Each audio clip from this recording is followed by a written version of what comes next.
Hello everyone, I am नवीन कुमार और यहाँ पर एक कंपनी हमें देखने को मिल रही है जो two wheeler, three wheeler, four wheeler के जो बॉडी पार्ट्स होते हैं, जैसे गियर बॉक्स के अंदर में यूज होने वाले सस्पेंशंस होते हैं, साथ में ही जो साइलेंसर होता है वहाँ उसको बनाने का काम करती है।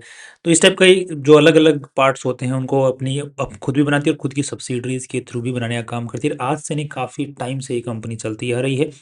ये कंपनी आईपीओ से पैसे उठाने का ट्राई कर रही है। कंपनी का नाम है टेनेको क्लीन एयर इंडिया। अब इसका क्लीन एयर नाम क्यों रखा हुआ है? बिकॉज ये बेसिकली जो पर्टिकुलर कंपनी है ये मेनली जो साइलेंसर होता है उसके अंदर में ऐसी टेक्नोलॉजी पे काम करती है जो कि हवा को साफ करे, जो कि BS6 के अंदर में पोल्यूशन कम होता है BS4 के मुकाबले। फिर आगे जो और आने वाले हैं जिनके अंदर में और पोल्यूशन कम होगा, तो ये उस पर्टिकुलर टेक्नोलॉजी पे काम करती हुई आज के दिन सस्पेंशन का बनाने का काम, सॉरी, वो साइलेंसर बनाने का काम करती है। उसको दूसरे शब्दों में एक दूसरा नाम भी कहते हैं, मेरे को याद नहीं आ रहा। तो ये कंपनी बनाती है। इसका जो है कंपनी का आईपीओ आ रहा है 12 नवंबर से 14 नवंबर के बीच में। 397 का इन्होंने अपर बैंड सेट किया है और 3600 करोड़ रुपीस कंपनी उठा रही है। नेक्स्ट यहाँ पर देखने मिला कंपनी के जो प्रमोटर्स हैं उनके पास में 75% मालिकाना हक आफ्टर दी आईपीओ रह जाने वाला है। नेक्स्ट यहाँ पर जो कंपनी पैसे उठा रही है उनका क्या करने वाली है एंड एवरीथिंग, लेट्स सी कि आरएचपी क्या बोल रही है इस कंपनी के बारे में। तो यहाँ पर देखने मिल रहा है कि कंपनी जितने भी पैसे उठा रही है सारे के सारे कंपनी के पैसे प्रमोटर की जेब में जा रहे हैं। दैट मीन्स कि कंपनी के पास में से पैसे नहीं जा रहे हैं, फ्रेश इश्यू नहीं है। नेक्स्ट, दैट मीन्स कंपनी को पैसों की जरूरत नहीं है, बस लिस्ट करना है, इसलिए कंपनी का आईपीओ लेके आया जा रहा है। कंपनी की शुरुआत यहाँ पर देखने को मिल रहा है। वैसे तो इसकी जो मेन जो शुरुआत है, इस पर्टिकुलर कंपनी की शुरुआत 2018 में इसको खोला गया था। बट इसकी जो मेनली जो शुरुआत है इस पूरे ग्रुप की, वो जैसे देखा जाए तो 1979 के अंदर में आसपास में इनकी शुरुआत हो गई थी। बाद में ये अलग अलग माइलस्टोन्स अचीव करते हुए यहाँ तक पहुँचे हैं। अलग अलग टेक्नोलॉजी पे काम करते हुए, अलग अलग प्रोडक्ट्स के ऊपर में काम करते हुए, फिर उस कंपनी ने उस कंपनी को एक्वायर किया, उस कंपनी ने उस कंपनी को एक्वायर किया, उसका नाम बदला गया, फिर ये नई फैसिलिटी स्टार्ट की, फिर इस चीज़ को बनाने का काम शुरू किया। उस पर्टिकुलर चीज़ को आप लोग यहाँ पर पूरा पढ़ सकते हैं। इन्होंने उन सब चीज़ों को माइलस्टोन मान के चल रही है कंपनी, तो उसको आप लोग यहाँ पर देख सकते हैं अच्छे से।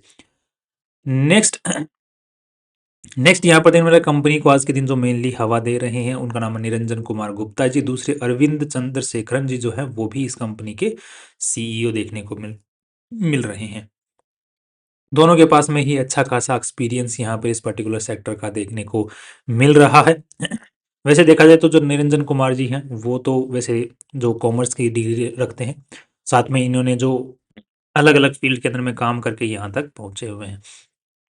राइट।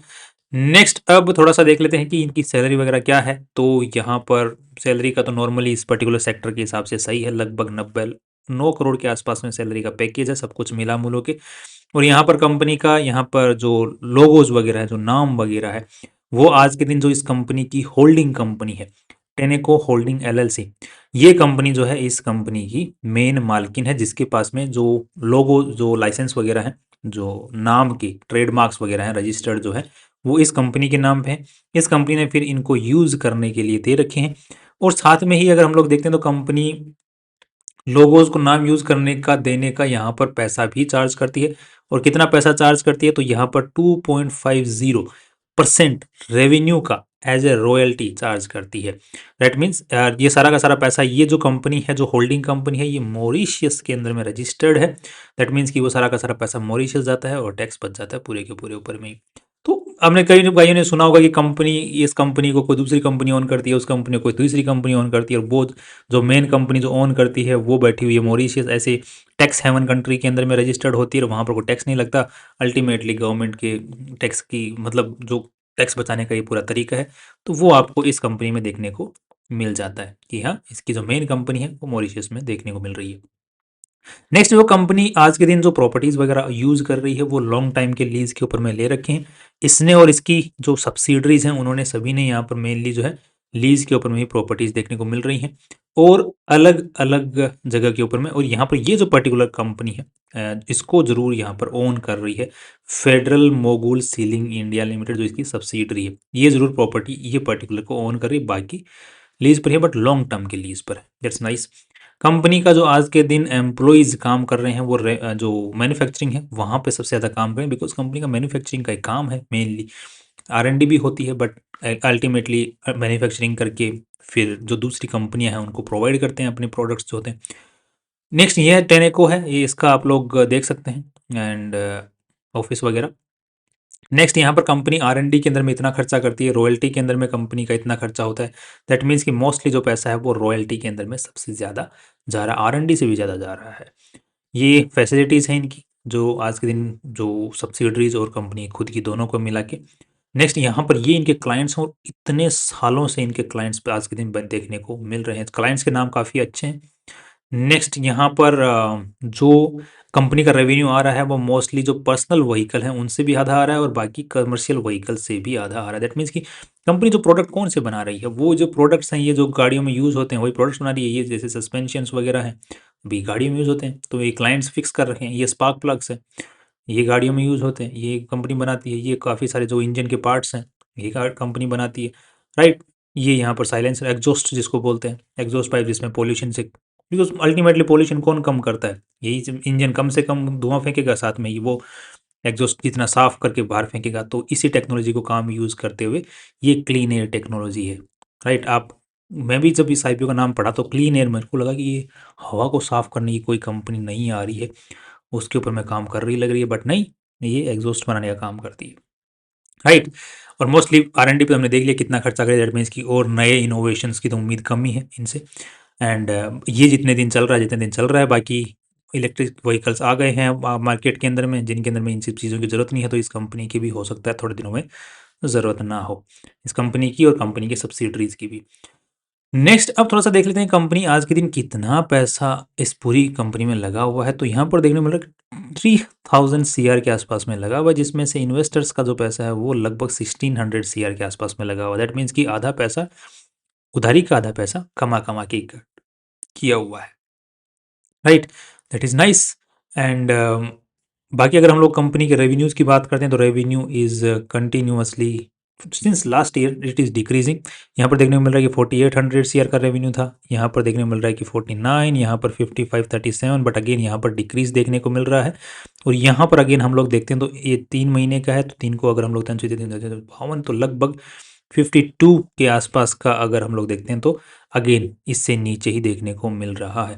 दैट मीन्स कि कंपनी के जो प्रोडक्ट्स हैं उनकी जो डिमांड है वो धीरे धीरे कम हो रही है because of the electric vehicle penetration in the market, right. Because ultimately इनके वही तो प्रोडक्ट्स हैं जो, और मेनली जो इनके प्रोडक्ट्स हैं जैसे कि सस्पेंशन सिस्टम है उस पर कोई दिक्कत नहीं आने वाली है। इनके जो कुछ जो प्रोडक्ट्स हैं जो कि यूज़ बेसिकली गाड़ियों के अंदर में, सस्पेंशन पे तो कोई दिक्कत ही नहीं, बाकी तो इनके मोस्ट ऑफ द प्रोडक्ट्स के ऊपर में काफ़ी अच्छा खासा इनको धक्का लगने वाला है because of the electric vehicle expansion in the market, right. So I think कि इस पर्टिकुलर कंपनी जो क्लीन एयर एग्जॉस्ट के ऊपर में काम कर रही है, एग्जॉस्ट पाइप्स के ऊपर मेनली काम कर रही है, वहाँ पर इस कंपनी को बड़ा धक्का देखने को मिल सकता है। तो ये बहुत ही सही टाइम पर, इनको पैसों की ज़रूरत है नहीं, बस ये लिस्ट करके जो इन्वेस्टर्स हैं, जो मेन इन्वेस्टर है वो थोड़ी बहुत पैसे कमाना चाह रहा है, बाकी इनको भी दिख रहा है कि मार्केट हमारा धीरे धीरे डाउन जा रहा है। नेक्स्ट यहाँ पर कैश फ्लो में भी कोई समस्या नहीं है इसकी, राइट। अब इसके जो कंपैरिजन के अंदर में जो कंपनियां देखने को मिल रही हैं उनका 50 के आसपास का पी रेशियो देखने को मिल रहा है। इसके कंपैरिजन में जो दूसरी कंपनी जैसे टाइमकेन है एंड दूसरी भी कंपनियां हैं, शारदा मोटर्स है जिसका 20 के आसपास का पी रेशियो है, राइट। इसका जो पी रेशियो देखने को मिल रहा है वो 23 के आसपास का देखने को मिल रहा है। बाकी मेजोरिटी ऑफ जो इसके पेयर ग्रुप में है उनका 50 के आसपास में पी रेशियो देखने को मिल रहा है, बट इसका 23 है।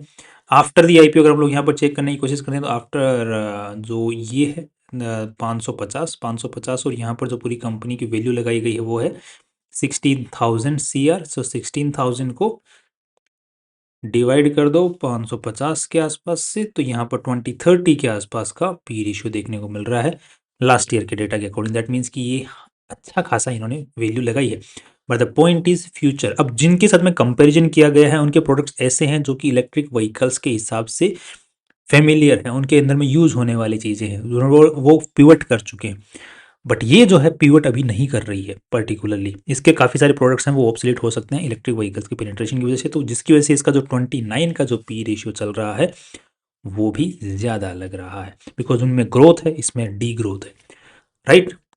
तो ये थोड़ा सा इस पर्टिकुलर कंपनी के साथ में इश्यू देखने को मिल सकता है। आज के दिन इसको देखते हैं तो लिस्टिंग गेन की क्या उम्मीद है इससे, तो लिस्टिंग गेन की ठीक ठाक उम्मीद देखने को मिल रही है, बट वो भी जो डिक्रीजिंग ऑर्डर में देखने को मिल रही है। सो आई थिंक मार्केट को भी चीज़ समझ में आ रही है धीरे धीरे। And I am not good. I'm not happy with the investing in this particular company for the longer term, for the shorter term. बाकी आप इस पर्टिकुलर कंपनी के हिसाब से देखा जाए तो आप जो आईपीओ स्ट्रैटेजी है उसको देख के चल सकते हैं, जिसका मैंने डिस्क्रिप्शन के अंदर में लिंक दिया हुआ है। बिकॉज ये जो स्ट्रैटेजी आईपीओ वाली वो इसी टाइप की कंपनियों के लिए बनाई गई है कि अगर किसी कारण की वजह से एक बार इसको ऊपर लेके जाएं तो हम भी थोड़ा सा पैसा कमा के चल सकें, थोड़े बहुत रिस्क के साथ में, राइट। तो उसको आप लोग फॉलो कर सकते हैं। बाकी long term view is not good, short term view is also not good, but listing gain के हिसाब से आप आईपीओ स्ट्रेटजी फॉलो कर सकते हैं। That's all my view is about this company. बाकी ज़्यादा कुछ खास फ्यूचर को देखते हुए ठीक आज के दिन तो नहीं लग रहा है। That's all. कल फिर मिलते हैं इंपॉर्टेंट वीडियो से। Finally see you tomorrow. बाकी आपको कोई भी डिसीजन बनाना है अपना, अपने फाइनेंशियल एडवाइजर से पूछने के बाद में ही अपना डिसीजन बनाना है। सी यू टुमारो।